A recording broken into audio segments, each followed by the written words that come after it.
Welcome back. I'm MCNEW, and this is Duty, Grit, and Grinds. We're going to do something different today. Rather than me telling stories, we've brought on a guest, our first guest, Sergeant Tim Watson. Sergeant Watson has been a police officer since the mid-90s. He and I are both involved in the hiring process at the agency we work at, and we have seen a variety of candidates come through. We've seen good candidates, bad candidates. We have a thing or two to say about what makes a successful candidate, what candidates often struggle with. We are intimately familiar with the hiring process here in the state of Washington. And so we have some advice and some tips for the process.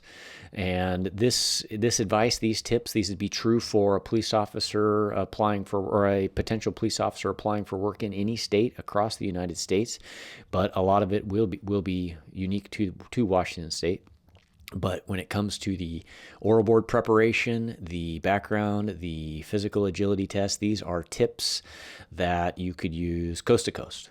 And so we're going to dive into what it looks like to prepare mentally for a career, to prepare for the sort of arduous hiring process.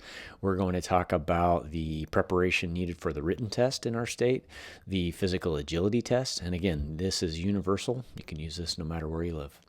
And so before we kick that off, Sergeant Tim Watson and I work for the same agency, as I mentioned.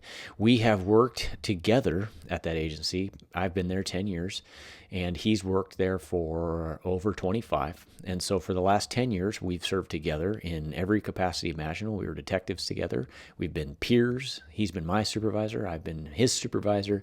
And so we share a lot of stories. Hope to have him on the show again later to tell some of the fun things we've done together and some of the cases that we've worked together. But today we're going to focus on the hiring process. But before we do that, we need to go through, who's Sergeant Tim Watson. And so, Sergeant Watson, first of all, welcome to the show. Love to hear about where you grew up, why you got into law enforcement, and how it all started.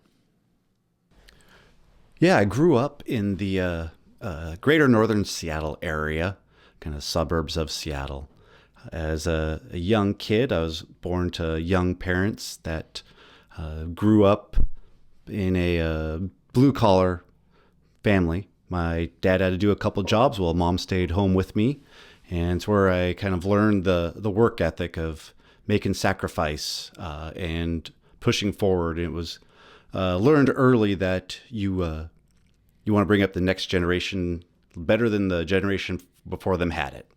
I got to spend a lot of time with my grandparents, traveling the U.S., motorhoming through Western United States. Good time, family, friends growing up. Played some sports when I was in elementary school, fair to below average. Just more enjoyed hanging out and doing stuff. As a student, I was a great C+ student. Never really... I was told I never really applied myself. I believe that was probably true. School was not my thing. I enjoyed more of hanging out and learning and other avenues than sitting in chairs and listening to people lecture to me. Now, as I was wrapping up the first part of school, getting to my senior year, realized that the real world was coming fast and I needed a job, needed a career. And I started just checking out all the things that are out there for you. I realized that I was not prepared to go on to a 4-year college. Self-assessed that's not my thing.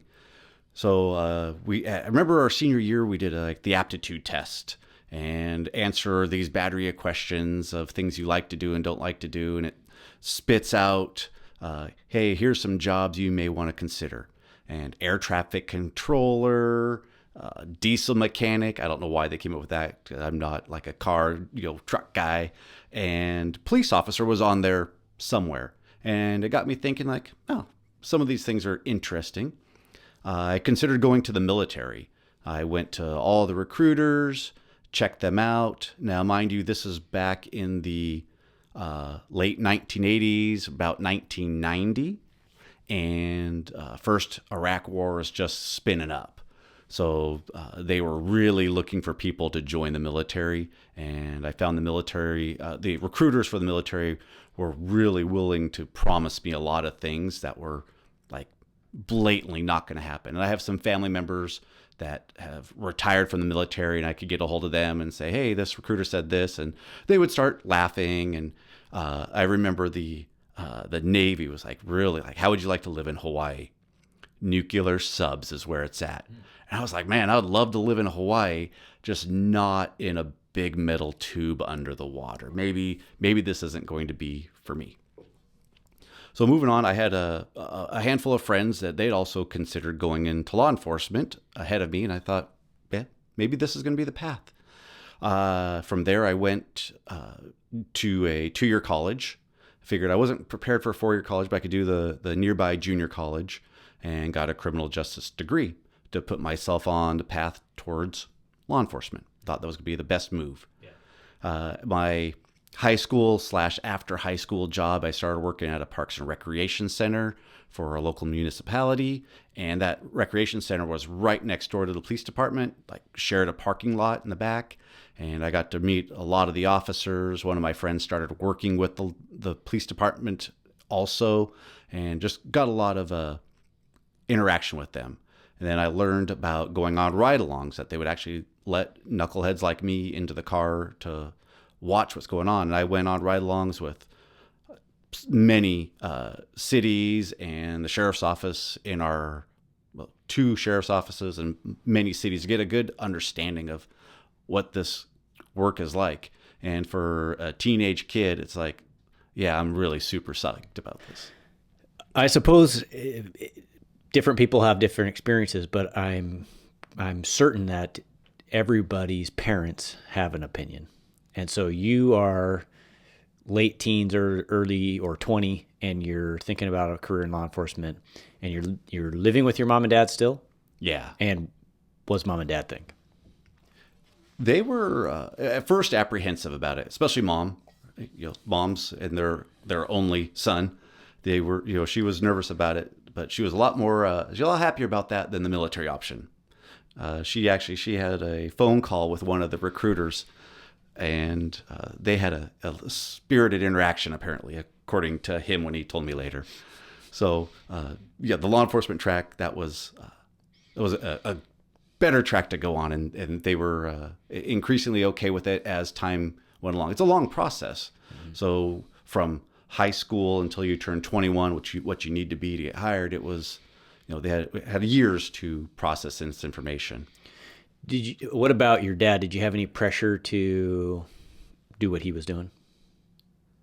The family business? No. So the family business up where I'm from, again, the greater Seattle area, everyone works for Boeing. My dad worked for Boeing. My many family members work for Boeing. On my wife's side of the family, Boeing employees. So no, there wasn't any pressure to come join the machinist union. It was my parents, I would say, through my life, were always encouraging me to aspire and to achieve goals greater than what I would set for myself. I grew up going through scouting as well. I remember telling them, as you entered Boy Scouts, I want to be an Eagle Scout. And ultimately, I did become an Eagle Scout. And what I've learned is that Eagle Scouts have a lot of parental pressure behind them, pushing them along, because a teenage boy will pick other things than completing all the necessary tasks that are required for that. The path of least resistance. Correct. Yeah, for sure. But glad that I finished that at probably the last moment you could before I turned 18, got the Eagle Scout badge. But moving forward, went into the Parks and Recreation, like I said, and then going to the junior college. So I'm kind of doing both. Take the full load for the 2 years at community college. I did one thing that my parents didn't like about community college, is I took a break. I'm like, man, I've done school now for 12 years, and I just want to take a quarter off. And they were so nervous that just go back in the fall like everybody else. You'll be on track. And I'm like, I can't, I need a break. I'll just work, I'll make money, and just do whatever and relax. All my friends, they were super smart. I was close friends with most of the valedictorians, these 4.0, just brilliant, nerdy people. Good friend, got a full ride to the University of Washington for academics. Just smart people. And then there I was, like literally, like I remember my highest grade was a 3.0, and I was elated. I had 3 PEs and some super easy core classes that allowed me to get a 3.0 at best. So my parents seeing the academic I am not, and then having this option to skip a quarter, like no. I started winter quarter and got on track, which is kind of off track because courses for college are geared for this natural rotation, assuming you're starting in fall. So it put me off track for some things that were in my criminal justice major. It worked out. Like I also knew I had time because I was young. I was 17 when I graduated high school. So I knew I had just a little bit more time to go than the average person who maybe is 18 when they graduate. So you've graduated community college, Right. and you've had your sights set on police work, like from day one of community college. Yeah, for sure. I would say day one, walking out of high school, like this is what I want to do. I want to be a police officer. I'm committed to that. Was there any point during 2 years of community college where you thought, maybe not? Not at all. Yeah. It just solidified it. Great college instructors there. They were primarily either active or just retired cops. They had taught in the police academy. One of my books was from the instructor who wrote the curriculum for police academy. So good, solid folks to be mentor and learn from. And it just encouraged just more and more that was the path. My high school job, it was a part-time thing, and as time was going by, I needed insurance, so I decided to go into banking for a bit, and that was chosen because my mom was working for a bank. She had worked as a teller and then branch assistant manager. She went into corporate security, so there's kind of an overlap with criminal justice there. She actually got to meet and work relationships with my instructors that were in the college. So I had people that like, hey, I know your mom from corporate security at this major financial institution based in Seattle. And so just making connections, which was kind of key to have to building relationships like that. So I did this banking thing, and it was a backup plan. I went into banking, think I can make a career out of this if I need to. Pay was decent at the time. It came with medical benefits because I was aging out of being on my folks's, and it was something that I could have seen myself doing as a career, as a backup. So when you say banking, I think of a loan officer or a CEO of a bank. Or I think of the lady who sits at the desk at the entrance who asks you why you're there. Or I think of what does banking mean? Yeah, so I started out as a bank teller. Like it's just your basic starting there, but there are paths to selling other financial products, loans, getting at other types of investment accounts. Then there's the management side of it. There's also the support side. Like I said, my mom was in corporate security. That was interesting to me because it had this criminal justice component to it. You're liaising with the FBI and local agencies when banks are getting robbed, working with their tech to try to catch the bad guys. So just like a bigger sense of banking. So you got a 2-year degree in criminal justice. I got a 2-year degree in criminal justice, although I went about it a little bit different. I got hired with no degree, and then I chipped away at it years later. When I first got hired, the agency I was working for, there was no incentive to get a 2-year degree, to have a 2-year degree. There was no pay incentive at all. And so I saw no value in completing it. Our current agency has a 2-year requirement, which is uncommon nationwide and somewhat uncommon statewide here in the state of Washington. So I did finish my degree in criminal justice. I had been a cop for 15 years when I finished it. And so part of what happened to me is by the time I finished a degree in criminal justice, I had lived 15 years of police work. And so I saw very little value in the material. And so I didn't really have a perspective on how that could have helped me as a police officer had I got one in the beginning. So much so that when I decided to go back and get a bachelor's degree, you had finished a bachelor's degree recently in business management. And so I opted for the same degree, same college, same degree as you did. I kind of saw the trajectory of my career headed towards management, supervision, and also just wanting to diversify my interests. The business degree program I went through and that you went through, it was hugely helpful. Everything from Excel to microeconomics to macro, you name it. All of that material, while not directly related to police work, I like to tell people, if you're interested in business at all, police agencies are just like a business. We have expenses, we have human resources, we have people, and we provide a service. And so it really is like running a business. And so I've actually found huge benefit to having the degree in business, especially as a captain, probably as a sergeant, but I'll let you comment on that. So much so that when it came time to finish the master's degree, now at this point I'm pretty far down the rabbit trail of business, so I'm kind of committed, but finishing a master's degree in business management seemed to make sense. And I've also found that hugely helpful in my current job. And so I say all of that because I know that there are people out there who have interests outside of law enforcement. We both, let's say, have a degree in business. We do. In retirement, that could serve us in a variety of ways. Police officers in Washington State are going to retire at 53 with a full retirement. Of course, you can stay longer than that, but that opens some doors. And I guess so does criminal justice. But this is my podcast way of saying, if someone has an interest outside of criminal justice, I always tell them to get a degree in anything that they're interested in. Now, anything's kind of a big term, right? Art appreciation, or nothing against the arts, but less valuable perhaps. But if you're interested in English, we write a lot. Technology has not taken away the amount that a police officer will write every day. Mathematics is just good for your brain. History, business, accounting, whatever.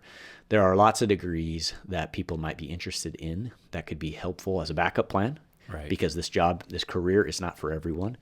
And criminal justice can be kind of dry. And I don't think you have to love criminal justice to love cop work and be a good cop. So do you give similar advice? Do you point people at criminal justice degree? We have actually lockstep. You and I have the same degrees. And so I'm curious what advice you give to people who are seeking a career in law enforcement. You hit the nail on the head. Yeah, diversify. Find something where your passion lies if you want to seek a higher education.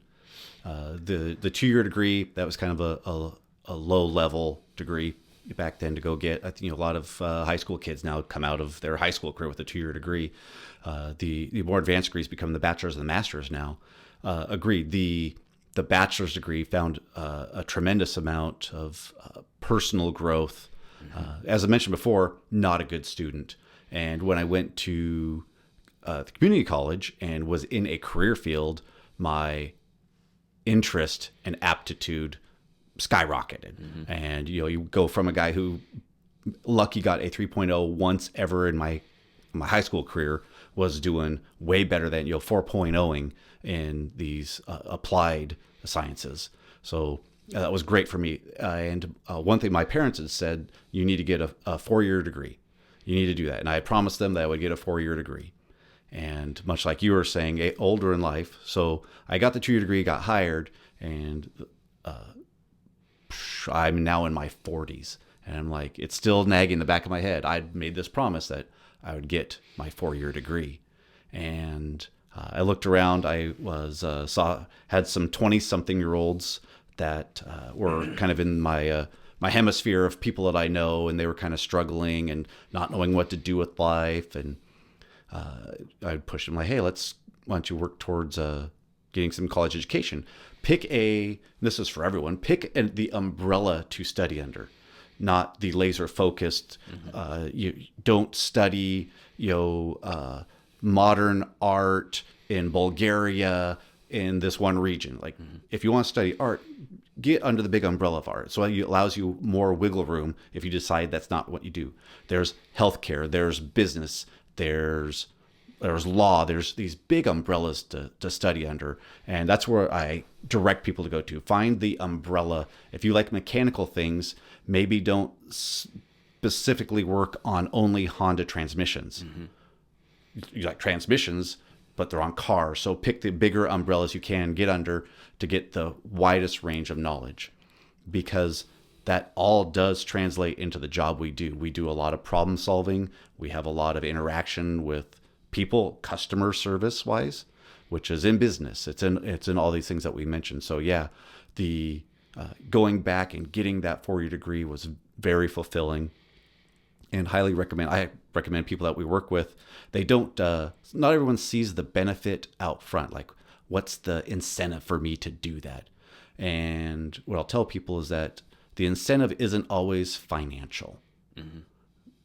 Sometimes you find yourself and have some personal growth and learn something that happiness is a better incentive than a financial one.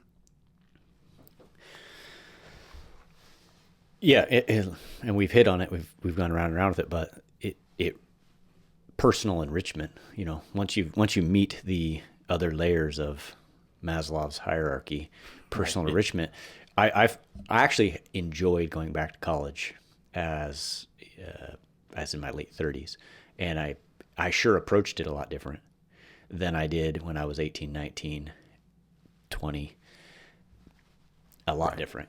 Back then I was just getting by. I was doing the bare minimum. I wasn't striving for perfection. And that came because I didn't have to study hard to get passing grades. And so the byproduct of that is I didn't have to try hard to get by in high school and early college, community college. And so as an adult though, I have now built my way through, like, if I'm doing this, I'm doing this. Everything was, I will be perfection. Every paper will be perfect. Every test will be, I'm striving for 100. And that's actually a lesson I've seen personal growth, but I've also seen people testing for different things within the department, promotions, ancillary assignments, detective assignments, and they're aiming for 70. And then when they fall short, they're at a 69 and they've failed. Right. And through personal growth, I've found, like, man, I'm just going for 100, no plan B. So I just took us down a huge rabbit hole after I said I was going to let you get through your intro and get to the point of applying for cop work. And I didn't. I took us down a rabbit hole. So you are finished with college. You are how old? When I finished community college, 20 and a half-ish. So it's 1995 or so. 94, 95, right in there. Right in there. Yep. And you have decided you're interested in a career in law enforcement coming out of high school. You've got your college degree under your belt, and it's the mid-90s, and you're applying for cop work. What's that look like? So first thing guy does is you get this publication that was put out. You flip to the back, and it had a grid of all the agencies that were hiring. Again, this is the late 1900s. We're not looking on the internet. We are looking at actual publications that come out monthly, flipping through the pages and picking agencies that have their slot in the book. And what that looked like is they'd have their address where you were to send your self-addressed stamp envelope to with your information, like, hey, I want to apply for this job at XYZ PD or sheriff's office. So that's what I did. I started put a handful of these applications out. They send you back, hey, here is when the testing is going to be. And the testing at that time consisted of a written test and a physical test. What would happen is now they give you a date and time. and it would be for one singular agency, and you would go to wherever they were hosting their testing and go in, and some would do their physical test first, some would do the written test first. And so either you were sitting taking a fill in the bubble test and waiting to go run a bunch, or some places would have the physical first. So now you're sweating and having ran into this PT. Now you have to go and sit down because you passed that, and you're sweating, wiping sweat from your brows. You're trying to do the bubble chart A, B, C, or D, whichever answer is best. So that's what that looked like. It was a bit chaotic because, like I said, you had to go to each agency had their own place.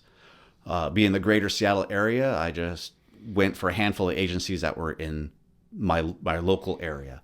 And one that just sticks out was Seattle PD. Seattle PD, they held multiple dates for a testing session. And I want to say it was Kane Hall in the University of Washington, holds thousands of people. And we went in, and there are thousands of applicants in the auditorium for what turned out to be like dozens of jobs. And this is different. That's worth mentioning because it's something we talk about now, which is back in the late 90s, early 2000s, the job of police officer was super competitive. Getting a job with a police agency, people would test for years and not get hired. And that could be for a variety of reasons, but there were just hundreds of applicants for one or two jobs. Sometimes no jobs. It was very disheartening. You'd show up to the agency and they announced that they're establishing an eligibility list with no foreseen openings. And with each one of these applications came a check you sent with them for 20, 25, 50 bucks for the opportunity to take their test. And this, like in 1990s dollars for a guy that's working part-time, it was quite the commitment. Not to mention you're driving from Marysville one weekend, Kent, Renton, Pierce County, maybe the east side. I went to the Tri-Cities at one point, just throwing it out there like, hey, it seems nice. Try there. Yeah. And so at some point you apply in Southwest Washington. Right. I had a buddy that had taken a police job in Southwest Washington, and I hadn't even heard of the cities that he had worked at until he said, hey, I'm going to be working down here. So I'll try Southwest Washington. He speaks highly of it. And so there I went, put my application in. That was 1995. So it's 1995. You traveled to the city to take the test. So it's probably a couple hour drive. And what was that like? You got invited. It's probably Saturday morning, and you're probably staying the night before. What did test day look like? Yeah, a buddy and I from community college, had joined together. We had both put applications in the same spot. And it was, as you were on the circuit, because like I said, there's not a lot of jobs open and there's a ton of applications, you'd start seeing the same people at like, hey, how would you do over in Marysville? Or how'd you do over in Seattle? Oh, I got this. And I heard so-and-so got that. You would hear about people that were high on lists and low on lists. And hey, what number was so-and-so? Oh, they're 95. Oh, good. They're down to 95 now for Seattle PD. So anyways, this buddy and I, we end up driving down. And we had coming down the night before because again, it was a 8 a.m. be over at the testing location. We come in rolling at night. We just find the first hotel we get to, a solid 1.5 star hotel that this is before cell phones. I'm not sure if either of us had a cell phone. So we're like, we're going to have the hotel give us a wake up call. Hey, can you do a wake up call at 6 o'clock in the morning? Give us 2 hours. We can shower. We can eat. We'll be ready to go find where this test is at, because it was late. We didn't go look for where the test was at. We had an address. So I remember waking up that morning and wondering why it seemed so bright out for 6 a.m. And it would have been kind of midsummer-ish, so it gets light early, but at 6 it really is not that bright. And I start hearing more and more traffic going by. I'm like, gosh, this place is kind of weird that for before 6 o'clock, it would be this sunny out with this much traffic. And I focus my eyes on the clock, and it's like 7:15, 7:30. I just know it was critically late. We were critically behind the ball right now. And I'm yelling at my buddy, like, get up, they didn't call. And showers weren't happening. It was like, put shoes on, let's go find where we need to be. So we're not in the best mind frame to start trying to navigate this city that we've not traversed before. And if you haven't been to our city, it has some weird turns to it and diagonal streets that it was difficult. And we show up, pull into the parking lot, and it is after 8 o'clock a.m. Test starts at 8. And I'd seen this happen before at other testing locations at 8, whatever o'clock, doors are closed. They're locked, no entrance. Mm-hmm. And I'm just like, oh, we just wasted hours driving, $100 bucks on a hotel, and whatever fees to pay to take this test. We're hosed on this. We walk up and explain to the guy at the door, one of the officers there, like, sorry, I can't even remember what we said or frankly why he bought it, because he ended up buying it and let us in. And I don't know if I would have been that generous, because the adage of to be early is to be on time, to be on time is to be late is unforgivable or unexcusable. Like, that's just going through my head. And he lets us in. And of course, now I'm sweating, much like after I'd taken the PT, trying to take this test. And now I'm thinking, I'm in my head, just focus on the test. Like, just focus on the next thing in front of you. Don't get distracted from taking this written test. So this is the agency you eventually get hired at. Yes. So this officer at the door, you eventually become his peer, his coworker. So you show up late, and he has mercy on you. And you told the truth. You didn't tell some cockamamie story. You told the truth. The truth was good enough. Like, it was what it was. And so he hears the truth. He sees these two young guys, and he has mercy on you, and he lets you in. And you said that you may not have had such mercy had it been you. But now you've known him. Maybe he doesn't still work there. Maybe he does. Are you surprised that he let you in now that you know this man? No, not at all. Like, this guy was, he was a man of honor, but also of grace and mercy. And I've never thought about this before, but I'm sure we probably told him where we stayed, and that might have played into his level of mercy that he had for us, being the solid 1.5-star hotel that it is. Because you're 20, and I don't know, I don't remember what hotels cost back there, but you're probably $50 to $100 a night. That's what I would guess, yeah. And now that you've worked in this city for 25 years and you remember back where you stayed, it's unimaginable to you, because now we've run dozens of calls, probably hundreds of calls, personally in our own careers at this. I don't want to be too disparaging, but at this hotel that we would not recommend a friend stay at. Correct. Yeah. I'm not even sure if the bed bugs stay there anymore. Yeah, right. So you go in, you take the written test. How does that go? Take the written test, pass it. I can't remember what the score I got was. We had a physical test to go run around the track a couple times and push-ups and sit-ups and all that stuff. Past that was, it's fairly easy, I guess, to pass back when you're in your late 20s and have kept yourself reasonably fit. Like, you couldn't slack. I found that it was the Cooper Institute test, and you had to work on it. You couldn't just get up off the couch and go do it. So we'll talk about what the test is now, because it's only just recently changed, but it was basically the same test forever. Yeah. And we saw that test weed out a lot of people, whether it was the push-ups being, and you had to get an average of, let's say, a 70. If 100 points possible, you had to get an average, which meant you could get max points on sit-ups and minimum passing points on push-ups, and that would average out at a passing. So you could get 2 minimum scores, 2 maximum scores, and pass this thing. Back in the 1900s, it was just pass-fail. They added that. Well, that was the metrics later. Yeah. 2001. Yeah. So it was a little About 5-6 years later, they had added the range. Gotcha.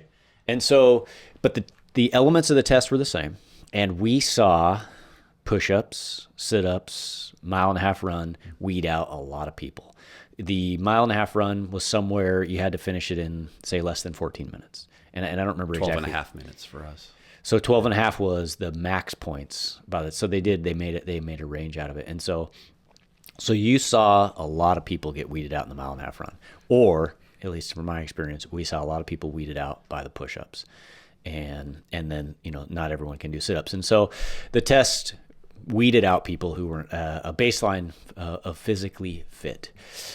I think that it goes against the stereotype, the Chief Wiggum from The Simpsons stereotype of what the police physique is, but this is a physically demanding job, and I know that nationally you will see different body types nationwide.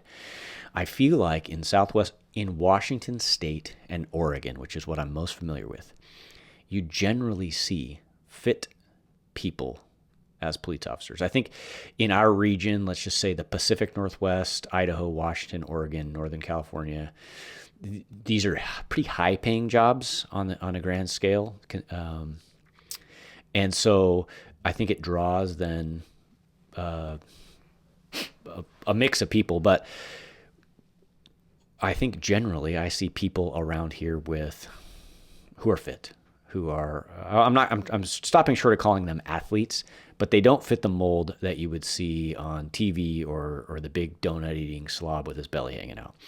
There's just so few of those around here, and I think that goes against the stereotype.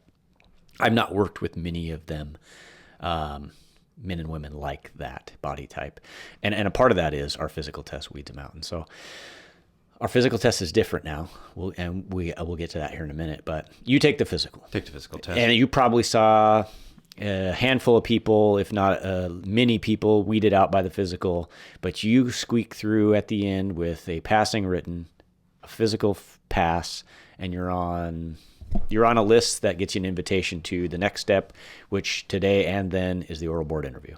I wouldn't categorize it as squeaking through, but I appreciate that.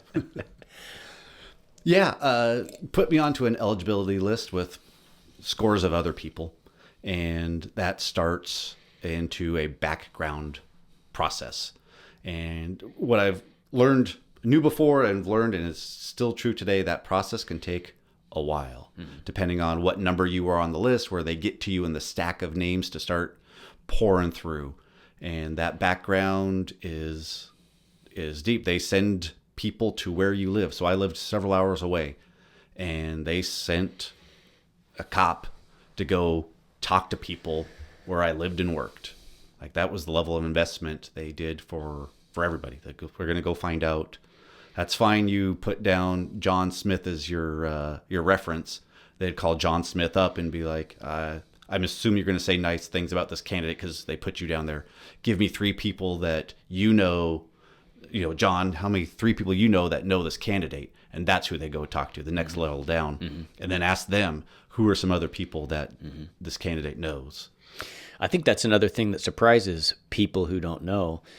It's probably just a narrative driven by cop haters, but the background investigation that we put candidates through, and that you and I went through even back 25 years ago, it's intrusive.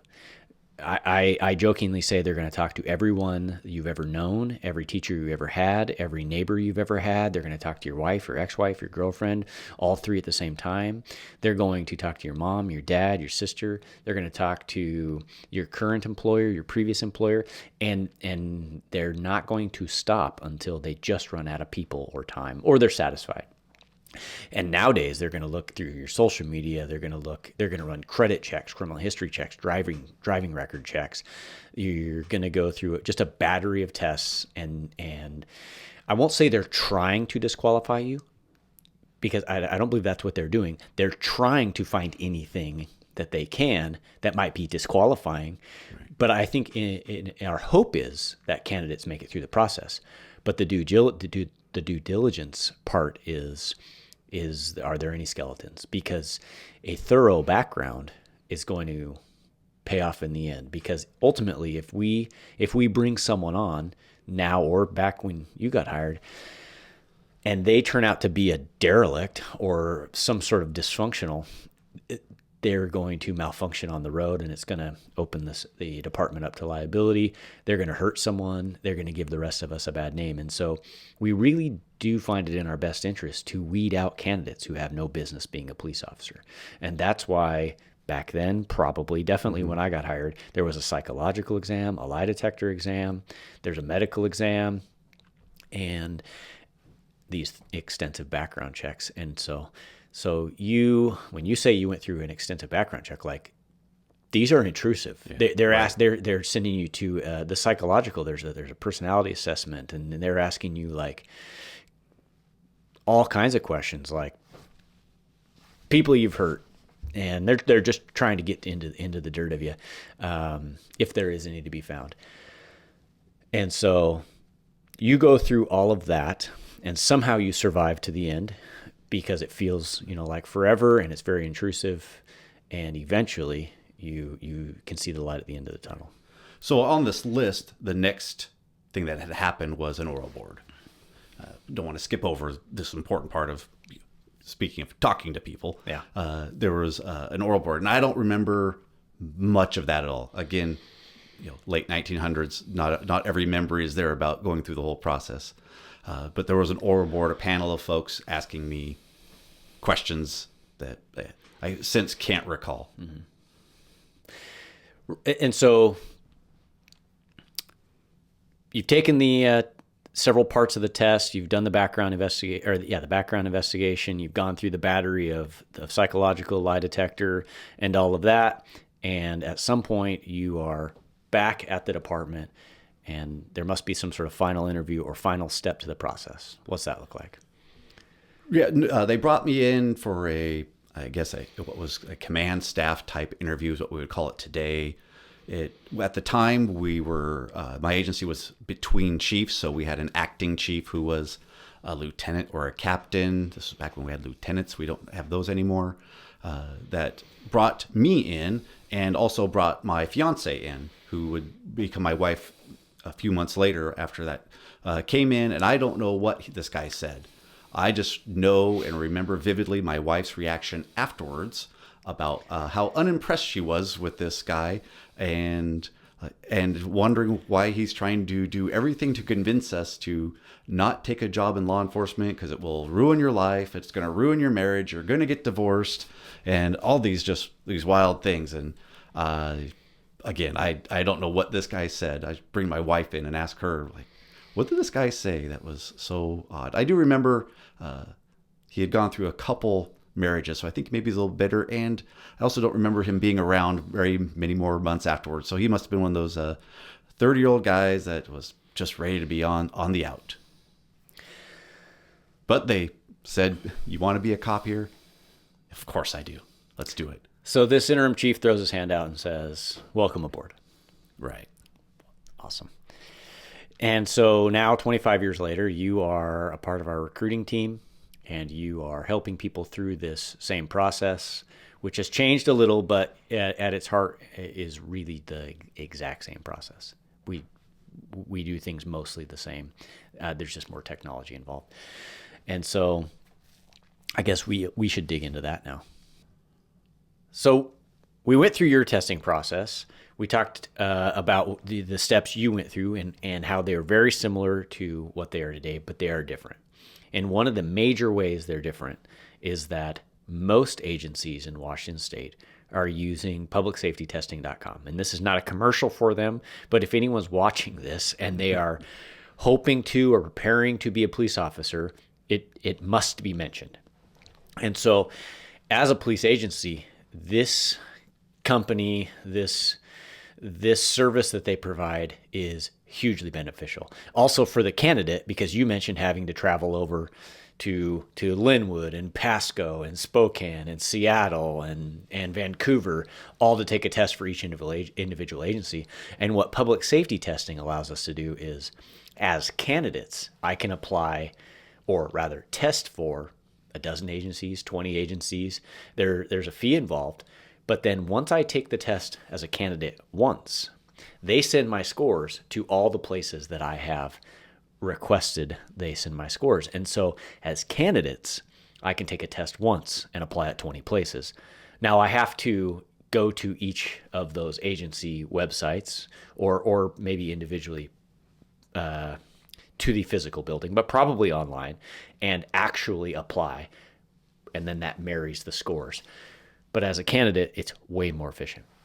As an agency, it's taken the burden off of us as agencies to host these tests, which are also like hugely time consuming for an agency to plan an event for dozens, if not hundreds, of candidates to come take a written test. We have to have a written test.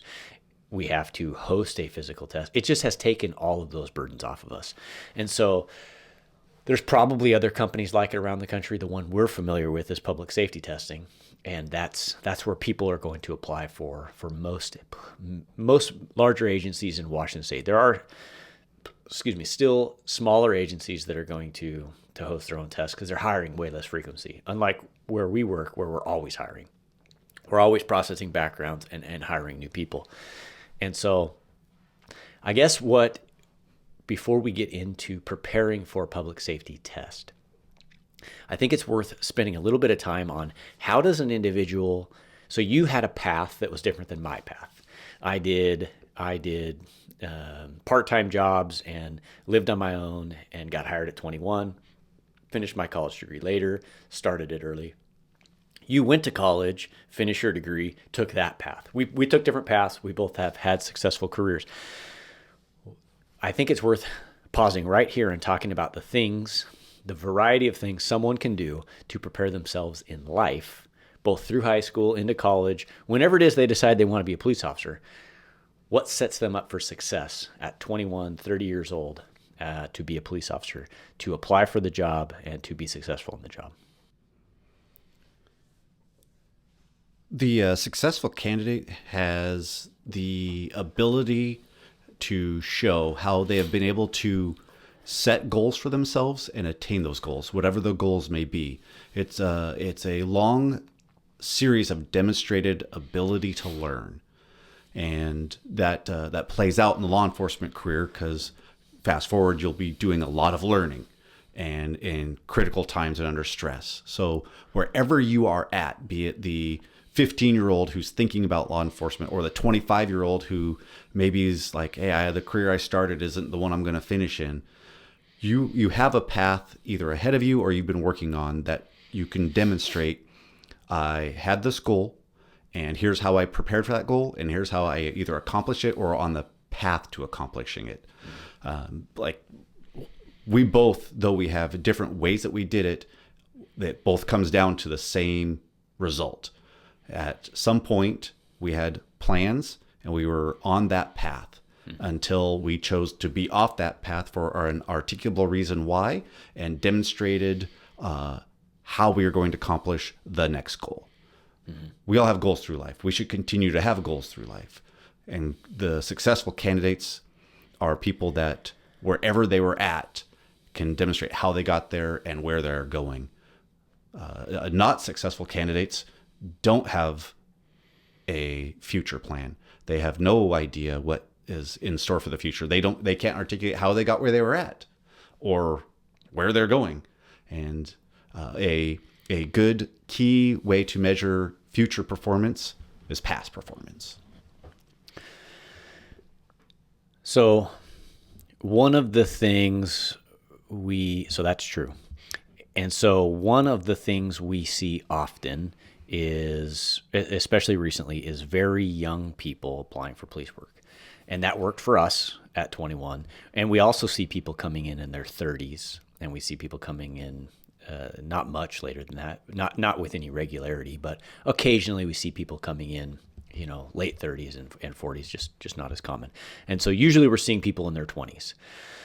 And one of the things when people will ask as they're approaching 20 or they're thinking about a career in law enforcement, I say things like, well, stay out of trouble. And I mean that in the literal way where, we're not hiring convicted felons. We're not hiring people who've been arrested.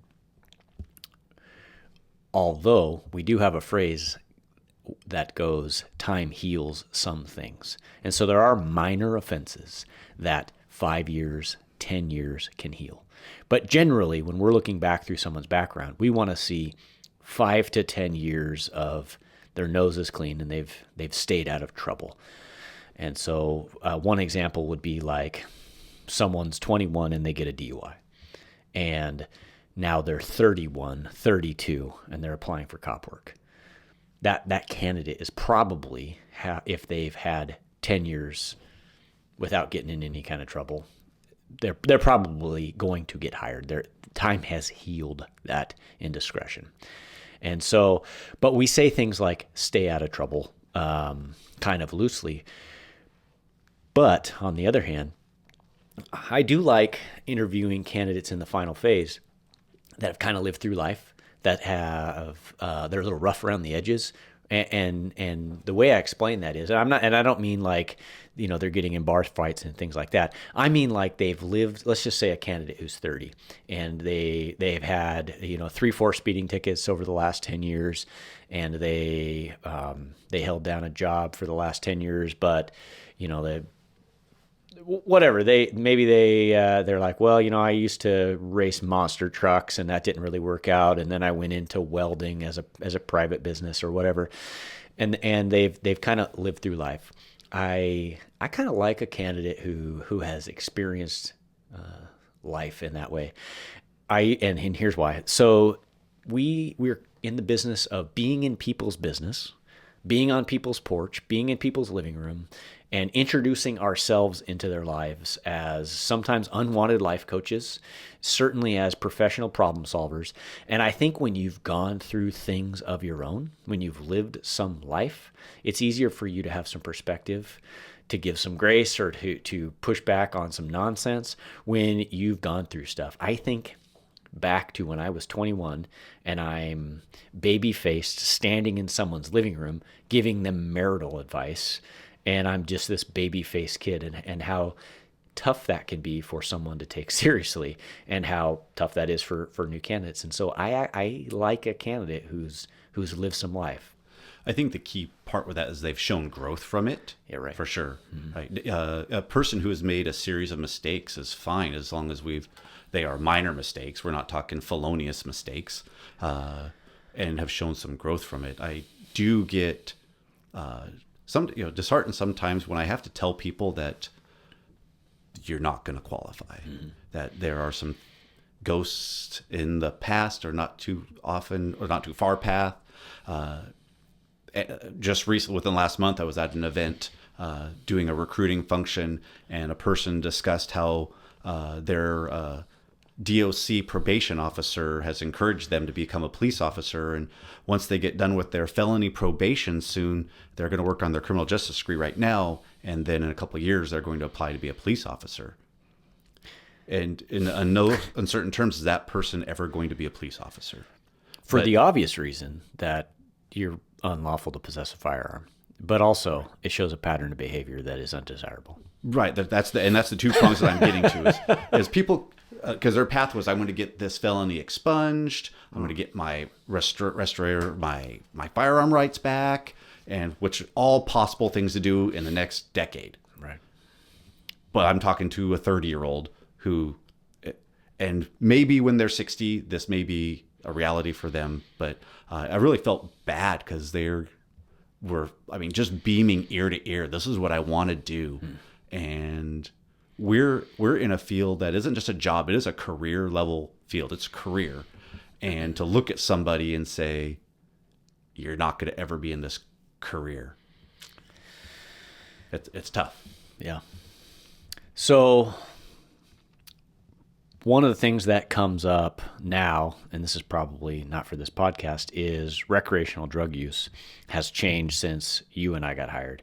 And I think that in Washington State especially, this is not settled science. I think you get a diverse viewpoint, agency to agency maybe, on recreational marijuana use and getting hired as a police officer. And that's just something for, I guess, I just throw that out there as something candidates should be aware of, that if you were using recreational marijuana 15 minutes before your written test or 3 days before your written test, that's probably coming up in your background. And like I said, it's not settled science, and I'm sure there's case law to be coming out, but it is something that's going to be tricky to navigate, even in today's day and age. Well, yeah, what I tell people, and raising a child of my own, is do things that will increase your likelihood of employment, not decrease. Right. Or, the marijuana stance has changed wildly in the last my career, 28 years, but still comes down to set yourself up for success. Mm-hmm. If you are drinking heavily right now, that's not going to lead to better chances of being a police officer, because we're going to ask about not just drug use, we're going to ask about alcohol use, we're going to ask about a myriad of things. Just do things that will make it binary for yourself. Is this going to lead to a better chance, or this is going to maybe impede my chance of getting this career? Yeah, that's good advice. Now, hard drugs, fentanyl, methamphetamine, cocaine, heroin. Hard pass. These are automatic failures.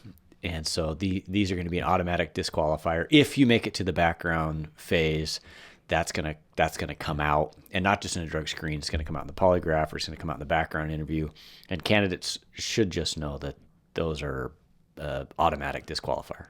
Yeah, what has caught some people too, especially some of the athletes that come through, the steroids as well have been a disqualifier, which kind of catches them off guard, because the social perception of those isn't that, they're a felony drug offense. Yeah, and it kind of can catch some people.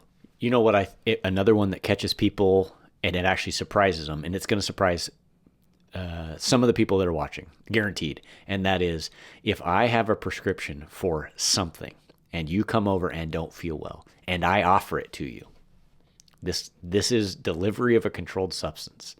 And it seems innocent because I just have some, I don't fill a lot of prescriptions. Let's just say I have some prescription ibuprofen and I give you one. That is delivery of a controlled substance by definition. And I've seen that trip people up in the background process. If you have a prescription, keep it to yourself. And the flip of it, if your buddy offers you a prescription, hey, you got a headache? Here, I have this stuff. I still have some. That's going to come up too. Have you ever taken a prescription medication that was not prescribed to you? Now that immediately you think, oh, no, am I buying prescription pills off the street? No. Have you ever had a buddy go, you have a headache? Here, I have some of these extra. It's the same, technically speaking, and it'll trip you up.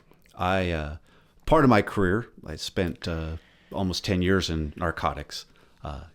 Wasn't a path I chose or thought I would ever do, and then got to this job, about 2 seconds went, drugs drive crime. But you don't know what you don't know. And I remember getting introduced to drug laws as a young cop and realizing this delivery portion is transferring control of a drug. And I thought, oh my gosh, my grandmother is the biggest drug dealer I ever knew. Now, she never sold anybody drugs. But if you said, my back hurts, or I have a headache, Grandma always had something. And I don't remember taking anything from her, because my parents are like, don't take anything from Grandma. But gosh, she was always like this pill pusher for whatever it was. So if you're watching out there, kids, don't take other people's drugs. And I didn't expect us to go down this rabbit hole, but another thing that has been coming up more and more is psychedelic mushrooms. Like, I think people don't really realize that this could be an illicit substance.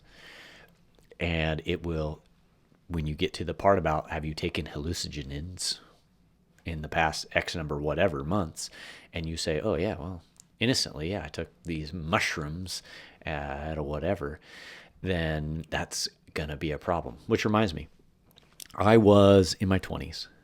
No, scratch that, because I wasn't a cop yet. I was in my late teens. I was living alone, or I was living in a with a roommate, and I come home one day and we had a friend. He was over and he's like sitting in the chair in the living room. This was a quaint place, very little furnishings. And I passed by as without even so much as a greeting. Maybe I gave a hello, but like 1,000-yard stare. Like, that's weird. So I go, changed my clothes or did whatever, dropped my backpack, whatever. I came back and I sat down. And I look over and I said, hey, what's going on? And I get like this really slow. You know those mushrooms in the horse barn? And I said, yeah. And he says, I ate some. And I said, you're going to die. And so I sat there for the next however many hours while he did not die. And he had what looked like just the most unpleasant trip with horse barn mushrooms. So later, a mutual friend of ours who was sort of a hippie said, no, that's not, you're not supposed to just eat wet mushrooms off the horse barn floor. There's a different way to do it. Never tried it, so I don't know, but he did it wrong. He did not die. But that's my rabbit hole from hallucinogens.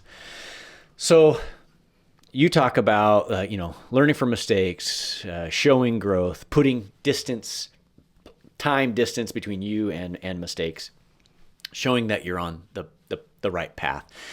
And for a lot of ways, as someone at 21, it's a lot easier so long as you keep your nose clean in your late teens and early 20s, because it's easier to have a clean background than someone who's had a divorce and they're 35. And so now it's time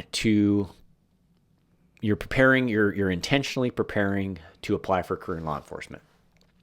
And so we've already talked a little bit about college earlier, maybe that path or another path. Some departments are going to require college, some are not.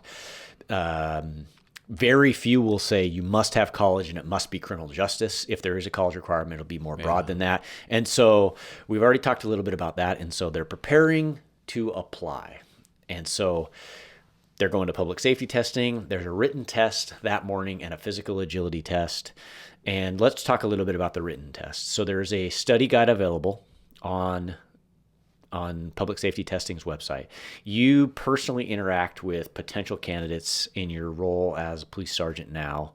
As an ancillary duty, you head up our recruiting. And so you personally interact with people who are going to take the test. And so tell me a little bit about the advice you give them for preparing for the written test. I've never seen the test. I don't know what questions are, but that study guide, they do sell it, and I suggest that people invest in their future by preparing the best they can by getting the study guide. And I've talked to scores of people that we've hired that have gone through it, and someone said, I didn't waste the money on that, and I did okay. And I'm just not willing myself to roll dice and let things a chance. I wasn't a great student, so test taking doesn't come natural to me. And I can't imagine trying to get a career that you want to do for potentially the rest of your working life and not preparing the best that you can, because it is a increasingly competitive field, especially where we are at. We went from many openings to now being selective with a few openings, which is happening across the nation now. That the best thing you can do is set yourself up for success by doing the best studying you can. Now, maybe I haven't even looked. Maybe you can get it like at a secondhand, like buy the used book, maybe. Get it from a friend. Yeah. Let me just back up a second, because we talk about a written test, but I don't think it's a given. I don't think it goes without saying what the test is made of. We're talking memory recall, reading comprehension. What is this test? I've never seen PST's test either. My understanding is it's some amount of memory recall or reading comprehension. Can you understand what you've read? It's just a very basic aptitude test, right? That's the best I know of it too. So it's not, you don't have to know anything about police work in particular. There's no requirement, obviously, that you have experience with police work or with the law or with the laws of the state of Washington. It's a basic aptitude test. I compare it to like the ASVAB test, maybe. That's probably the best one to have, or maybe even SAT, but a lower version of SAT. But ASVAB, more of an applied knowledge type test. Yeah, I haven't heard anybody say, they asked me what was this law or that law was, it would be reading comprehension. Can you read something and digest it and pick out the clues? Can you have an overview of some things and pick out the important stuff from there? Critical thinking. Right. So eat breakfast, do your morning routine, have some coffee, show up on test day, get a good night's sleep. Repeat. And then after the written test, at least with public safety testing, when you test in person, you then go to the physical agility test. And we talked about how it's changed. Mm-hmm. So a few years back, I want to say post 2020, the Washington State Criminal Justice Training Commission changed the entrance physical for the Basic Law Enforcement Academy, which by extension drove police agencies to change the test they use for new hire candidates, because it had worked for decades that those were the same. And so Washington State Criminal Justice Training Commission's reasoning for changing the test, eliminating the 1.5 mile run, eliminating the 300-meter sprint, was that what the purpose of the physical test was to gauge a candidate's ability to safely complete the defensive tactics portion of the Basic Law Enforcement Academy injury-free. Is this person in decent enough physical shape that they can go through the defensive tactics portion, which is arguably it is the most physical part of the basic academy. It's your fighting, it's your standing fighting, your ground fighting, your grappling. It's the physical portion. Baton use and all the things. Does this candidate have that basic physical ability? And so because of that, people who are critical of the change say that the test has become much easier, and we have seen far fewer people failing this test. But I don't want people to think it's nothing, because it is still I want to say it's about 25 push-ups, which some people are going to struggle with, especially when they know that this is a proctored test to be done a very specific way. You must, and you should watch the video, and I'll let you touch on that, but there is a very specific way. You must go down to the ground to a 4-inch cube or whatever the measurement is. You must go all the way back up. You may not rest in the down position. It's very specific the way they want you to do this. So if you haven't been practicing push-ups, it's going to give you trouble. Sit-ups, same thing. Your hands must be locked together behind your head. You must not break pinky contact. You must go all the way up. Your hands must touch the ground at the bottom. You may not rest in the down position. Like, they are very specific, and there's no wiggle room. They're not going to count reps that don't meet the standard. And then the third element of the test. So you have push-ups and you have sit-ups. And the third element is what they call squat thrusts. And so the best way I've described squat thrust is a burpee without the push-up or the jump. So it is from standing, you go down to a plank position, and then return to a standing position.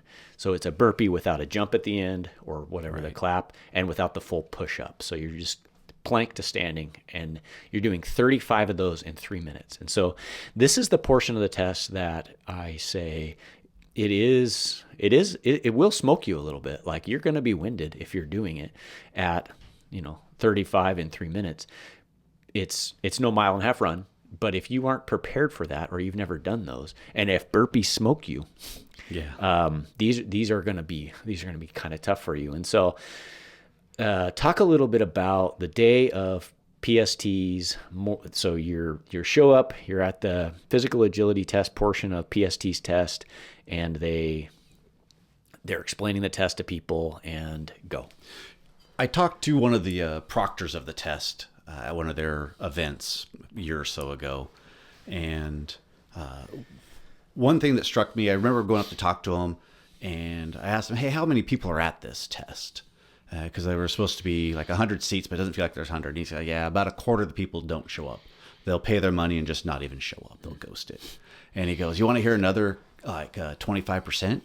I go, "What's that?" He goes, 25% of the people that are here taking the written test aren't going to go past the physical test, which is the one we just talked about, which kind of shocked me because a person knows ahead of time this test is coming and has an opportunity to prepare themselves. You should know before you go there that you're going to pass this test.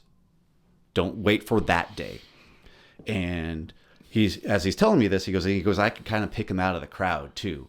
And I'm thinking, like, is he just profiling people like, oh, this guy's got a beer belly or whatever, like, your noodle arms, not going to be able to do stuff. He's like, no, it's not that at all. He goes, I'll ask people, because he proctors the physical test. And he's like, he'll make a statement along like, I'm sure you guys have watched, or who here has watched the training video, the video that tells you how we're going to do what we're going to do.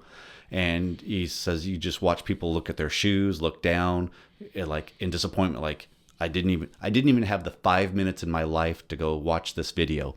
I spent 4.5 hours on TikTok, but didn't have 5 minutes to watch their A to B to Z, how to do this physical test. And he says that about a quarter of the people, give or take a couple percentage points, won't pass on game day. Yeah. It might have been the last podcast or the one before that. I was making an observation about those sorts of people, the unprepared person, the person who's not giving it their all, the person who's hoping for a 70%, and then when they fall short, they're surprised when they failed. And I was deliberate, and I'm going to be deliberate again. I don't like the idea of referring to it as kids today, people today, because those people were around when we took our tests. Every generation has had weak, unmotivated people. One of our favorite essays that we like to refer people to, Message to Garcia. And that's from 1899, and it's talking about that person who lacks work ethic, who lacks preparation, who wants things handed to them. And this has been since the dawn of time, since the beginning of man. There have been people who aren't going to give it their all. And so we see a lot of candidates come through who are just absolute rock stars, who are 22, 23 years old, who put 22, 23-year-old Brandon to shame. And they're just studs, men and women alike. And so it's not a fair assessment, not that you made it, to say kids today, because there are some hardworking folks out there. But there are also some weak, unprepared turds. That's a fair assessment, yeah. The last test that I went to, there was a guy, I could tell he was a CrossFitter from across the way because of the CrossFitting stuff he was wearing. And he was asking, he walks up to me, sees me, he's like, hey, do I need to change? Will there be time to change? And he's wearing sweatpants, like, you're going to be okay. Yeah. Like, I'm going to make this assessment. You're going to be okay. Have you ever done a burpee? He's like, and he tells me, I've been practicing with burpees. Here's what I've been doing. And I can do about, 40 or 50 of them in the time. Yeah. I'm like, well, you're going to be fine because you're not even going to do a full burpee. And he's like, he's questioning me, are you sure I don't have to do a full burpee? Yeah, it's just a plank. And he's just shaking his head like, and I tell him, don't worry. Look around. 25% of the people aren't going to pass it. So we've talked about the written test. We've talked a lot about public safety testing. We've done a lot of background on how to prepare for the test for a career. We've talked about what the physical agility test is and what that day is going to look like. And so after all of that, public safety testing, the company we use in our region, is going to compile all of your scores, combine them, and they're going to send it to the agencies that you've applied for. And so we get after a test day, we get a list of scores, just raw data. From those passing scores, our city's human resources department is going to invite individuals for the third phase of the initial application testing process, which is the oral board interview. So you sit on oral board interview panels. I don't personally sit on those, and so I'm curious your perspective on what you've seen that is good, what stands out, what makes the best candidates, and I'm sure it's a mix. What is like absolute failures, some stories that you have from both the good and the bad. And so, but first, let me just lay the groundwork for what the oral board interview looks like at our agency and what I believe it probably looks like at most agencies. And that is a candidate is going to come in dressed for the job they want, which is not shorts and flip-flops. At a minimum, it's slacks and a shirt and tie, a suit if they have it, borrow one, buy one. It's not Romeo's and hickory shirt, which is fine, but it's not the job.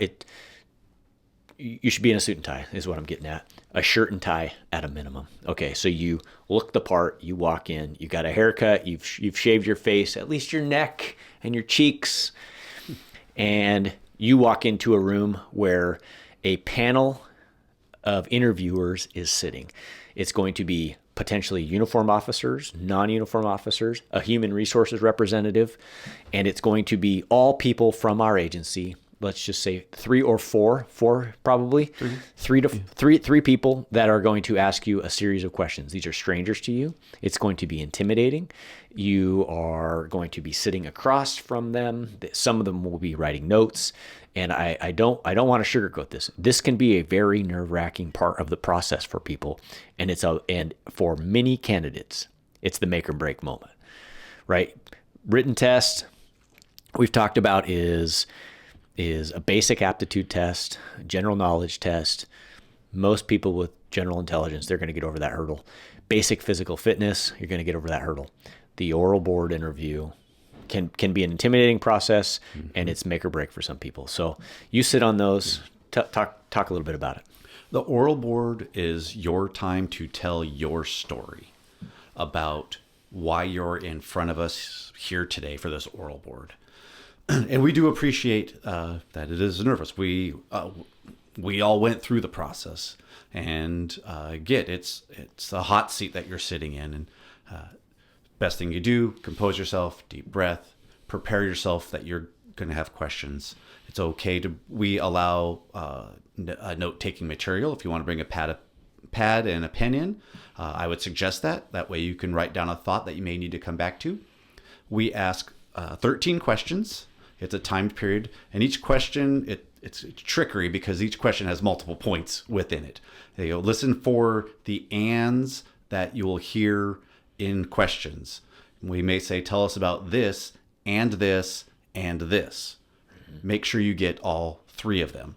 But you'll pay attention to that detail. Going back, you mentioned what you wear. What you wear matters to the point where it shows you had some forethought. You were deliberate in what you did. One time we had a person show up wearing, it was let's say a chef's outfit. It was like there's food on it. And the guy tells us, I had today off. Boss called up, said, Joe called in sick. You're our only hope for keeping the restaurant open today. So he went to work, and he goes, I stayed at work as long as I could possible till I could come here for this interview. We gave that a thumbs up. Yeah.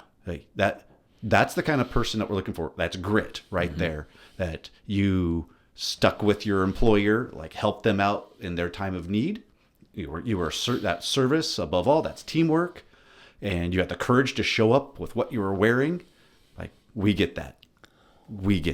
That is grace to a person who's showing up late to a test. Yeah. I mentioned earlier. So that's why dress matters. It sets your mind up for this story that you're going to tell. Because the first question we ask, which is the first question I think I've been any interview I've ever heard of, is somewhere along the lines of maybe framed differently, but why are you here? And what have you done to prepare yourself for this career field? That's going to be, if that's not number one at every location, it's got to be in there somewhere, that that's what we need to hear from you, because we can read your resume and look over any of the other application questions, that supplemental questions that happen. But this is your time to tell us a story. It's not a yes or no answer. They are open-ended questions for a reason, to elicit from you what you think is important that we know, to get to know you better. So that first question of why are you here? What have you done? A bad way to answer it is, I've always wanted to do it, and leaving it there. A good answer is, I've always wanted to do it, and here are all the things, tracing back to my kindergarten years to the moment I'm sitting here. I did these things. I went to the military. I went to college. I went to work at the family farm. All of those things occurred, but here's how this path has got me where I'm at today. And that sets you up for the next 12 questions. In a lot of ways, that question is an icebreaker to relieve some stress. There's nothing easier for a person to talk about than their self. There's no surprises in that question. You know all Why the are answers. you here? Yeah. Some of the questions can be really tricky, and they're real thinkers. Why are you here? Not a tricky question, not intended to be. Tell us about yourself. Why have you chosen this career? Why here? Why do you want to be a policeman? Whatever. They're icebreaker questions. It gives you a chance to talk about the easiest thing for you to talk about, myself, and to go into some depth. It's okay to elaborate. You don't want to ramble on and on like I tend to do, but it's okay to say, I grew up in this area. I graduated from high school at this place. I went to college and did this thing. I did this sport. I do this for a hobby. I got married when I was 22. I have a couple of kids. We enjoy this. In fact, we just went on vacation last week to Disneyland. It was a great time. And I have always wanted to be a police officer because, or maybe I haven't. Maybe it's more like what I was doing. I haven't always wanted to be a police officer, but here's why I'm here today. I recently was recruited by some people who thought I would be okay at it, who thought I would be good at it. I think I have the skills for it, and it's okay to brag on yourself. There's a humble way to brag on yourself, to say, this is why I'm here, and this is why I think I'm good for this, and to be a little bit vulnerable and open yourself up to who you really are. Because while I don't sit on those interviews, I do have an opportunity to sit at the final stage interview, the command staff interview. And the best interviews, the standout interviews, are the people who you get to know just a little bit by the end, because they open up to you. They're not giving canned interview answers. And, I really want to help people with no explanation. I've always wanted to do this. My grandpa was a policeman, and I've always thought it was cool. Like, they're building on that. By the time they're done, you know who their grandpa is, and you love this man. Like, those are the best interviews, because we are in a business of communicating professionally. Everything we do all day long, we carry lots of tools, we drive cars, we have lots of technology, but at the end of the day, we are standing in the room of a stranger, i.e. this interview room. Flash forward 1 year, you're standing in the living room of a stranger who you've never met, and you're in their business giving them advice, or you're telling them why they're derelict. But one way or the other, we are professional communicators, and how you do that matters. And that's why the oral board is important. And that's what you have an opportunity to do. And so you can ramble, but don't sell yourself short. Brag a little bit about yourself, open yourself up. Watch for some cues from the interview panel. You've mentioned rambling a couple of times. I've had the fortune to sit across the table from people that have rambled on and on. Be clear, be concise with your answers. At some point, I'm done writing. I'll put my pencil down. I'll sit back in my chair. So here's what he's doing.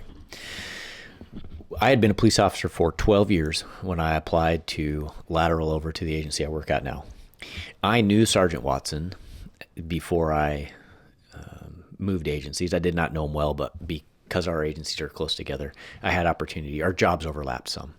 And so when I came into my oral board interview as a lateral candidate, now this is an in-county, same county lateral candidate, I would say that there's less stress, less pressure than an entry-level candidate. I already have a job, and I'm just looking for to move to an agency that has more opportunities, more potential for growth and promotion and things like that. And so, but at the end of the day, I have a job. And also, while I don't know the people on this panel, I know Sergeant Watson, although he was Officer Watson at the time, Corporal Watson, Corporal Watson at the time. And I know of him, and I know of the other officer that was on the panel. And so that does alleviate a little bit of the stress. And so in my interview, I have had a very good, very blessed career of 12 years. I've done a lot of things at this point, and so I have a lot of stories to tell. And so maybe I'm rambling now. Maybe that's what you're saying. But what I find, and you probably find, is some of the answers get repetitive. Like, you don't know the next question.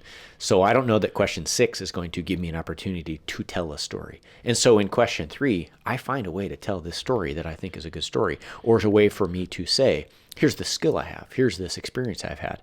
And then here we are in question 6, and I'm like, and I'm making up the numbers, but I'm like, well, like I said in question 3, and then a little bit of it is repetitive, but at some point, I'm in this interview and we're deep in it, several questions in, and the questions for laterals, they are different. And so I'm deep in this interview, and I see Corporal Watson taking notes, and he sets his pen down, and he sits back like that there. And I took that as a cue that I had answered that question to his satisfaction or dissatisfaction, but that I was done answering that question. So I rounded it out. That's the subtle jab he just made at me. Please proceed. So you sit in on these interviews. You see a variety of candidates come in, and we've talked a little bit about what it means to sell yourself, but you've also seen people who, from the background material you've been provided, who have lots of background in military and job experience, and people who've gone through life, who've seen stressful things, and then are asked, tell us about a time you've gone through something stressful. And this is someone who's had military deployments and things like that, and they just can't come up with an answer. And so talk a little bit about some of the answers that fall short or lack depth. That first question has a part about law enforcement training or any training experience in education, and people will say, well, I have none. That not a good answer about any of it. Just, I don't have that experience or none. And I've seen people that have worked in law enforcement agencies, not as a police officer, and they just say, well, I have no experience. Blows my mind away. We ask questions that are related to our job. One of them being stressful type situations. And one time in particular, I remember a gentleman, had been in the Coast Guard for a handful of years. And we're going through the questions, and about 7, 8, 9, we're way, halfway through this. And he's mentioned Coast Guard a couple times of doing stuff. And I said, okay, maybe he didn't do a whole lot in the Coast Guard. I don't know. We get this question about stressful situations, and he pauses for a bit, and he's like, well, there was this one time, and he proceeds to tell this story of a harrowing rescue up in Alaska during a squall that had come up, and a stranded fishing boat and high seas, and having to rappel down to this disabled boat, and while telling all the things that he had to do to coordinate with his crew members. And it was one of those where I think I probably put my pen down just so I could focus and listen to what this story that was transpiring in front of me. Like, yeah, that qualified for sure. And on the flip side of that, sometimes some people have jobs or just life experiences that they're like, I've had a blessed life. Like, nothing's been so stressful. That I don't know how anybody has gone through 20 plus years of life and not have something that was stressful. But there was a gentleman that came in. He had a great Texas accent. The guy would probably give you the shirt off of his back. And we ask him, he's not doing so well in the interview up to this point. Regardless, we ask him about a stressful event. He responds that he was putting some metal sheeting, some tin, up on the side of the barn. And the wind came up. And he just stopped right there. And so, curious as I was, tell me some more about what happened. In my mind, I'm thinking I'm not catching. I don't work on a ranch. I don't know. You got to tell me. We don't know this. Tell us. Well, the wind came up and you can't put tin up. So we stopped. All right then. Thank you much. That story makes me think of this. If you've ever been in a classroom setting or at a work training or in a whatever, sitting around a campfire, there's nothing better than a good story to make a point. And so whether it's you're trying to illustrate a point to your kids and you can draw from your experience, or you're teaching a classroom of people something, a story will often get the point across better than a lecture with nuts and bolts.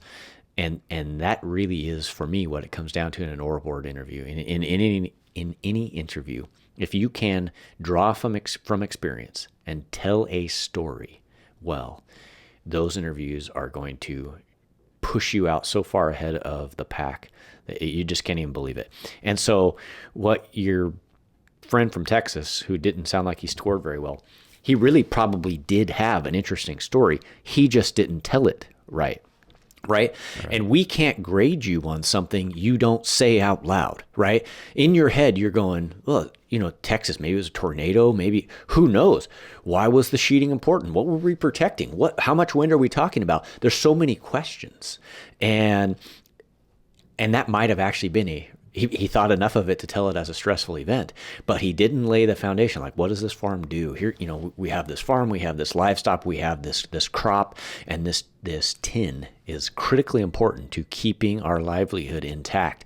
And the wind, I can see it, like we're on the plains of Texas, and the wind is kicking up. This dust storm is on its way and it's approaching, and everyone's scrambling, and the neighbor from across the way has come over and he's brought these sheets, and we're putting them up, and they're like sails on a schooner as the wind starts to whip, and it's everything we can do to keep them up, and we get most of them intact, and we're able to save Granny's farm. Like, there's might be a good story in there. You just have to tell it. And I'm not suggesting that you embellish or exaggerate, but it is important that I can see the story you're telling if you've thought enough to answer the question with it. And so as a person is preparing for these oral boards, now that I've given a couple of the questions away, is just contemplate the job that a police officer does as a human, instead of which everyone who is entry level has never lived in the shoes of, filter through what you see on social media or what you saw on cops. That filter it as in, like, possibly not everything I'm seeing is actually what happens in the life of a police officer. So a good way to prepare as you're contemplating is go ask your local jurisdiction for a ride along. Mm-hmm. That is probably one of the best ways that you can prepare for a career in law enforcement, is to talk to a police officer. Mm-hmm. Sheriff, trooper, talk to a cop. Ask them, how did you get your job? What brought you there? You're going to get a story. It's funny you mention that, because in the command interview, which, if we jump ahead a little bit, if you get through the oral board interview and you get ranked high enough on an eligibility list, you will go through that horribly intrusive background investigation, and that will end with the background investigator inviting you to the command staff interview, which hopefully he says, if you get this far in the process, it's yours to lose. If you get to the interview with the chief and the captains and the civilian administrator at our agency, it's really yours to lose. Now, you can eat your shoe and fail this interview or not shine and not get selected, but the vast majority of people who make it that far, they're going to get hired. And so we ask a lot of the same questions. There's 9 or 10 questions, and they are very similar to the questions that you will see earlier on in the process. The difference is now there's uniformed command staff members asking them, even though you've been told it's yours to lose, and it's I won't say it's a formality, because it's not, but there's still a high level of stress when people come in. And so the candidates will come in, and they will get an opportunity to present themselves and answer questions like, tell us about a time when. And sometimes the candidate just doesn't have an example, or they can't think of it. Maybe they do, but they just can't think of it. And I guess I would say that is perfectly okay. The best answers to those questions are, I can't think of it's not. Here's what it's not. Now, that's never happened to me. The best answer to that question, when you just can't think of an answer, is, I can't think of an example right now, but here's what I would do if. You just hypothesize. Just answer the question. Use an opportunity to steer the question to an answer that you are prepared to give. Well, I can't think of a time when I have been in that sort of stressful situation, but here's a time when my dad, he had this happen to him, and I've always thought, if that ever happened to me, here's what I would do. Mm-hmm. Like, you can steer the question to answer it, because really all we're looking for is, what kind of communicator are you, right? It's okay to hypothesize, I guess is what I'm saying. And so find a way to answer the question. Find a way to tell a story and give a glimpse of who you are. We do have one of the oral board questions that people do have that experience with, and it has to deal with kind of integrity challenges. And people are stressed and they are hearing the words that we're asking, but sometimes you could hear the words but not process the words, and your mind will take it to a different direction, and you can almost watch it in the face of the people, like, I can't believe they're asking me this. And we'll try to be clear, no, we're not asking this, we're asking these, and usually that brings people back in. But sometimes they'll vapor lock, and I can't think of it, and we'll try to throw a lifeline, like, well, what if? Yeah. And it's best to have that front loaded though. Mm-hmm. What if? I think it's also okay to, if you find yourself committed to just gobbledygook, to be real and just say, I don't feel like I'm giving a great answer to this. I want to start over. Can you give me that question again? And then you repeat the question back to me, and let me regroup for a second. Right? You wouldn't want to do that every question, but if I feel like I go down a rabbit hole, or maybe partway through the answer I'm like, man, this answer is just a disaster, I think it's okay to say, boy, this answer is a disaster. However professionally you deliver that, would you mind giving that to me again? I would not be offended by that. In fact, I would admire that. I'd write that note, and I don't write a lot of notes. That happens regularly. People will start talking. They don't know where this sentence is going to end, and they get to the end of it and realize, I actually got something better for that. Or, yeah, let me hear it again. Compared to, we will repeat the questions. It's your time frame to use how you want to. There's a difference between the person who is assessing and regrouping, and there's other times you could tell when we're at the second or third time to repeat the question, you could see they're glazed over. They're not listening. They're still trying to think, but they think they can buy some time. It is okay to take a tactical pause. It is okay to take 10 seconds, seems like a long time, but take 10 seconds, gather your thoughts, give an answer. So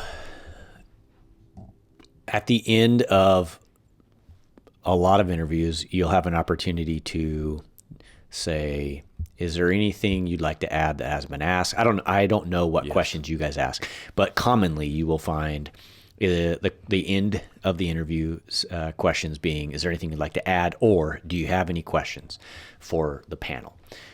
Give some advice on those two sorts of questions. For us, those are two different questions. The last question we have is is your summary. Is there anything that we didn't touch on in the previous 12 questions that you think we should know? And frequently stuff will come up like,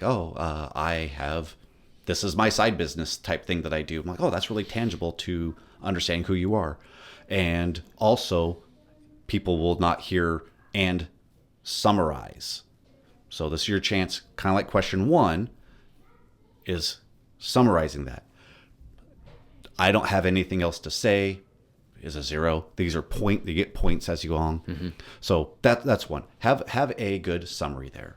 Now for us, and this maybe not for every agency, but for us, we ask if there's any questions you have for us. It is not a graded question. We really like it when people don't ask questions if they don't have questions, because it's a kind way of saying it's obvious that people are just asking questions to ask us questions, and that is wasting our time. Like stuff that you had to have seen on Google when you went to a website, or like it, you know what it is. But we like it when people ask deep questions, like they actually do want to listen to what we're saying about whatever the topic is that they do have a question about. And again, it is not a weighted question, but the response to that question often elicit response from us to help them out further in the process. And that could be tricky because it's not a weighted question for us, but certainly on the internet somewhere it says, if you're asked if you have any questions, make sure you ask a question, because some places it might be a weighted portion. But come with a meaningful question. Don't try to come up with one on the spot if you feel compelled to ask a question. Right. Yeah. Come prepared to ask a question. A good question, I think this would be a good question to ask anybody, is we've asked you why you're picking us. It'd be a good chance for you to ask why you should be picking, hey, I'm here applying for XYPD. Why should I work for XYPD? Why are you working for there? Yeah. And why did you choose this Why place? did you choose it? Yeah. And I think that's a valid question, and that I like to answer, because I like to brag about our agency. So, and it's also, I don't badmouth other agencies. I encourage people to be applying at other agencies, because we need good cops everywhere. And if we can get the good cops, awesome. But if my neighboring agency can get the good cop, awesome, because we all work closely. We're brothers and sisters in our region. So want to make sure that the right people get into the right spots. And I think that comes down to the ride-along earlier. I thought of this earlier. So a ride-along gives you an opportunity to see if you will be a good fit there too. Like, how would I like this place? How do I fit in with these people? During a ride-along, you're likely to be exposed to the conversation, just the interactions between officers in the squad room, and a taste of the culture.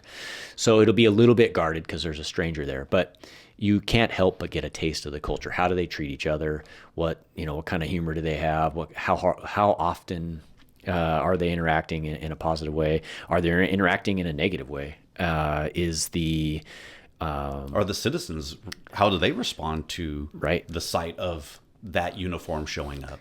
And so I think during a ride along, it gives you a chance to go, would I like to work here? True, and be honest with yourself, because the last thing you want to do is commit yourself to a career in a place that you don't fit in with the officers. And culturally, sheriff's departments, police departments, one agency to another, they're going to be different. Mm-hmm. Some people love the culture and the size of a small agency, a medium-sized agency like ours, or a very large agency like others. So where you fit is going to vary by person, and so a ride-along gives you an opportunity. Now, in the old days, we would say, take the first job that comes your way, whoever offers you a job. And there's still some truth to that, because you never know how one day to another is going to go for you in a background process, or an interview process, or a testing process. So like, if you get a job offer, seriously consider taking it, even today in today's job market, where candidates are few and jobs are many. But also make sure you're working in a place that you're willing to work in. And so I don't know if you have any comments on that. Yeah. And I think you can see it in a ride-along. And if you can go on multiple, like our agency, because we are trying to recruit the best possible candidates, we encourage candidates to come out. We will get them in a cop car from the moment they take the PST test, or frankly, from the moment they express interest in taking the PST test. Right, yeah. We will hook them up with a ride-along, and more than one, and try different shifts.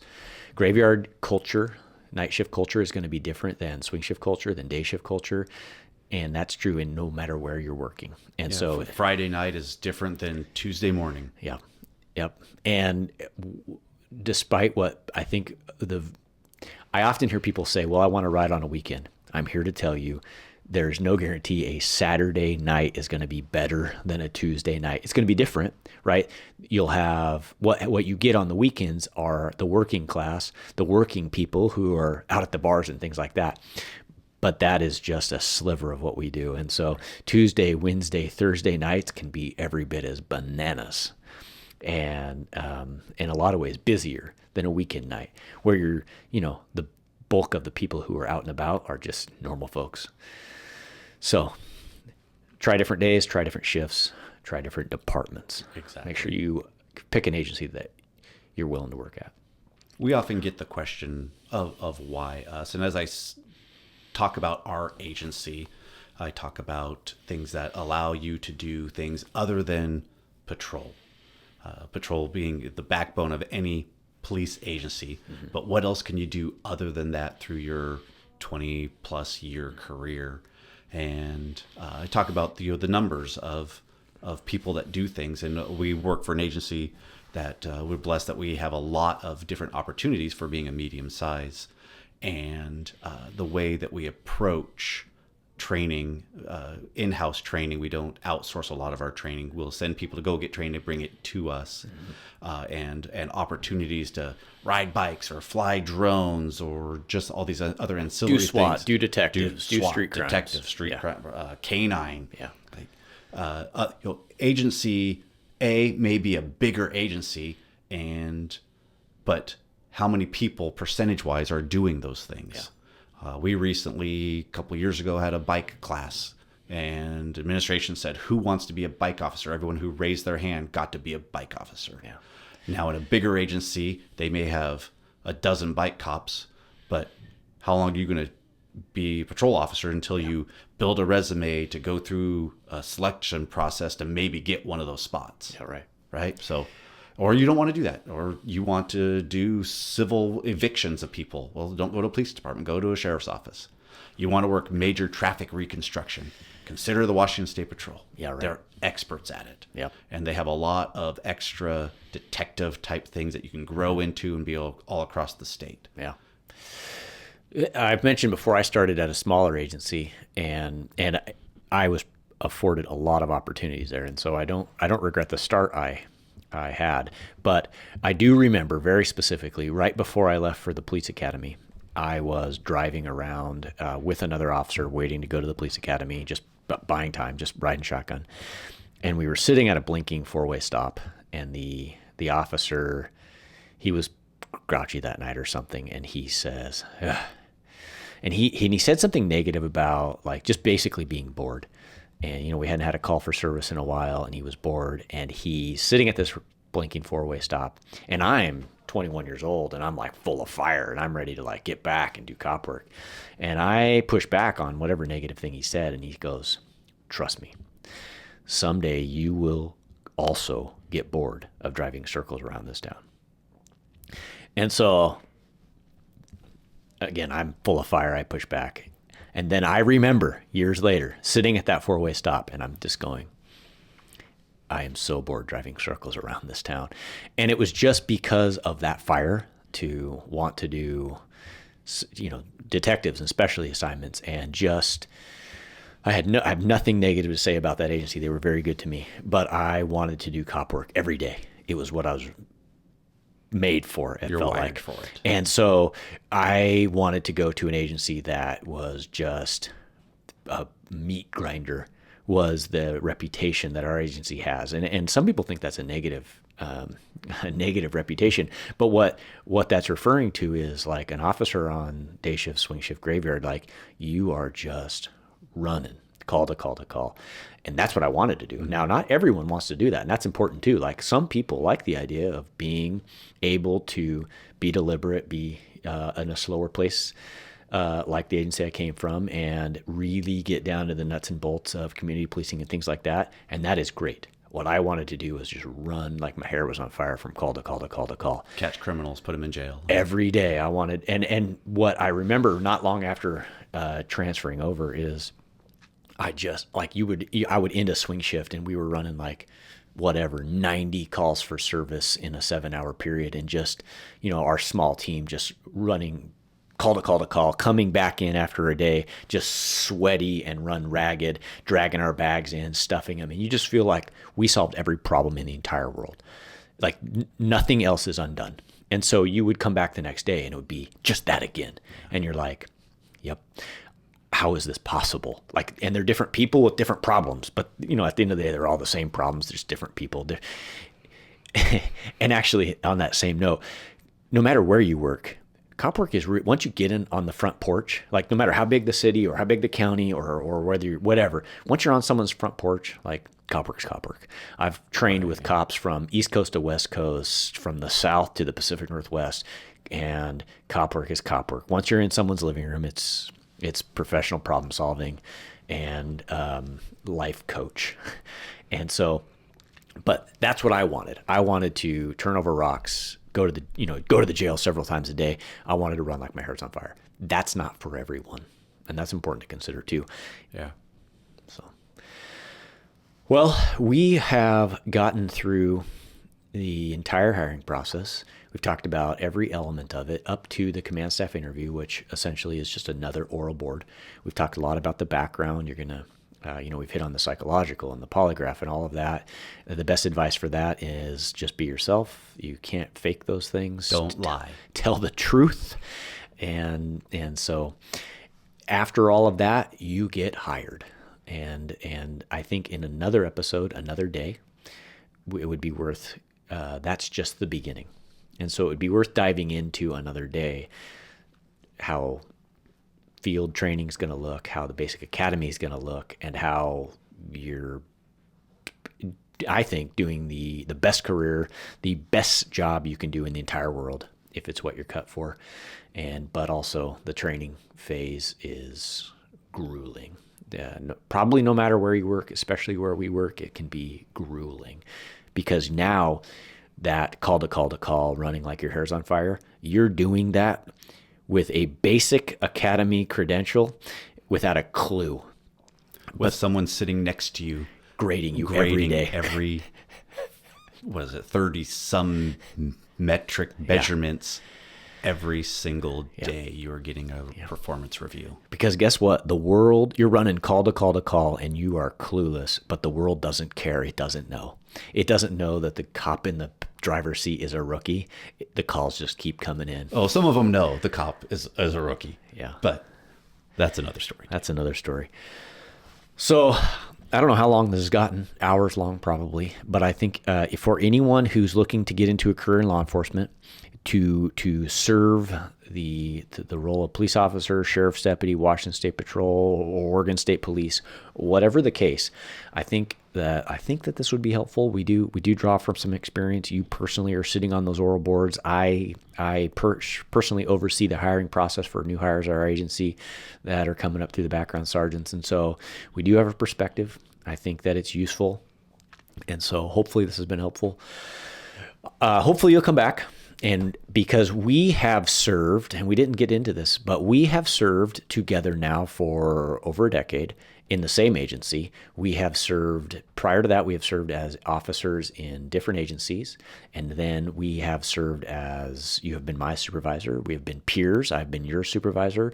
We have served in every capacity imaginable. We served in detectives together, which was some of the best times of my career and some of the best cases we've ever worked. We worked very closely. And so I'm setting us up because we have a lot of stories in common.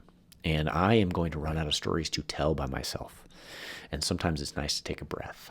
And so I hope that you'll come back. I hope that you will share some stories. Parting words. I'm MCNEW, and this is Duty, Grit, and Grinds. Thanks for watching.